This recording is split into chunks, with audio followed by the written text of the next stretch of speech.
પાટણ જિલ્લાના વાતાવરણમાં પલટો આવ્યો। લાંબા વિરામ બાદ જિલ્લામાં વરસાદ વરસ્યો। પાટણ અને સિદ્ધપુરમાં મેઘરાજાની પધરામણી। બપોરા બાદ વરસાદ થતા વાતાવરણમાં ઠંડક। વરસાદ વરસતા ધરતીપુત્રોમાં ખુશીનો માહોલ। લાંબા વિરામ બાદ પાટણ સહિત જિલ્લાના અંદર વરસાદ છે તે વરસાદ વરસી રહ્યો છે। સવારથી જ કહી શકાય કે જે રીતે વાતાવરણ છે તે વાદળછાયું બન્યું હતું અને બપોર બાદ અચાનક જ છે તે વરસાદે પોતાનું સ્વરૂપ છે તે ધારણ કર્યું છે। કહી શકાય કે જે નીચાણવાળા જે વિસ્તારો છે તે વિસ્તારોના અંદર પાણી ભરાઈ જવાની જે સમસ્યા છે તે સામે આવી છે।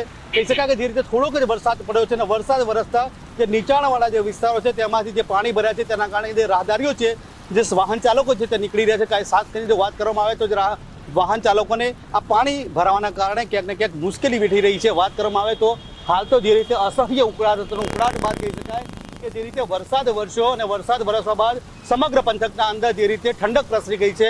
વાત કરીએ તો સૌથી મહત્વની બાબત છે હજી પણ કહી શકાય કે જે રીતે વાદળો છે તે રીતે ઘેરાઈ રહેલા છે। કહી શકાય કે હજી બી થોડો સમય લાગશે અને જો વરસાદ વરસે તો જો આ વિસ્તાર જે છે વિસ્તારના અંદર હાલ કહી શકાય જે રીતે પાણી ભરાય અને આનાથી પણ વધારે પાણી ભરાય ને લોકોને હાલ આનાથી પણ હાલાકી થઈ શકે છે।